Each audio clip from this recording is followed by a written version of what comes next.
તાપીની ઉકાઈ તાપ્તી રેન્જમાં લાકડા ચોરનો પીછો કરતી વખતે અકસ્માત થયો. અકસ્માતમાં લાકડા ચોર રેહાન અને આરએફઓ વિકાસ દેસાઈનું મોત થયું. ઉકાઈ તરફથી લાકડા ભરી જતી કારનો આરએફઓએ પીછો કરતા અકસ્માત થયો. સોનગઢ ચેકપોસ્ટ નજીક રોડ પર ઉભેલા ટેન્કર સાથે લાકડા ચોરની કાર અથડાઈ હતી. લાકડા ચોરની કાર સાથે આરએફઓની કારનો અકસ્માત થયો અને સમગ્ર ઘટનાને પગલે ઉચ્છલ પોલીસે ગુનો નોંધી આગળની તપાસ હાથ ધરી છે. આજ મુદ્દે સંવાદદાતા દીપક ફોનલાઈન પર. દીપક, તાપીની ઉકાઈ તાપ્તી રેન્જમાં લાકડા ચોરનો પીછો કરતી વખતે અકસ્માત થયો છે. આખો મામલો શું છે દીપક?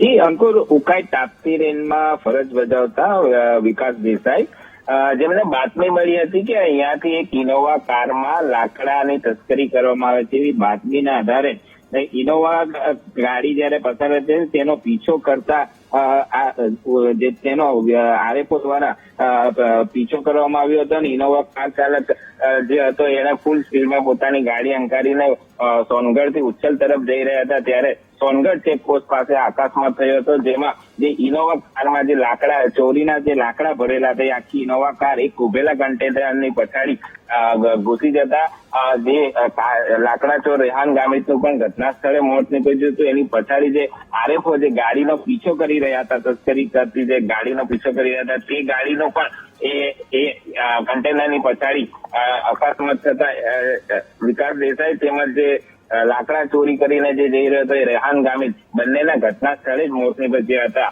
આ અંગે સમગ્ર મામલા અંગે હાલ તો ઉચ્છલ પોલીસે ગુનો નોંધ્યો છે અને વધુ તપાસ હાથ ધરી છે. જી અંકુર. બિલકુલ દીપક, સમગ્ર માહિતી સાથે જોડાવા બદલ આપનો આભાર. તો ટેન્કર સાથે એ લાકડા ચોરોની કાર પણ અથડાઈ અને પાછળ પીછો કરતા આરએફઓ અધિકારીની પણ એક કાર અથડાઈ, જેમાં બંનેનું મોત થયું.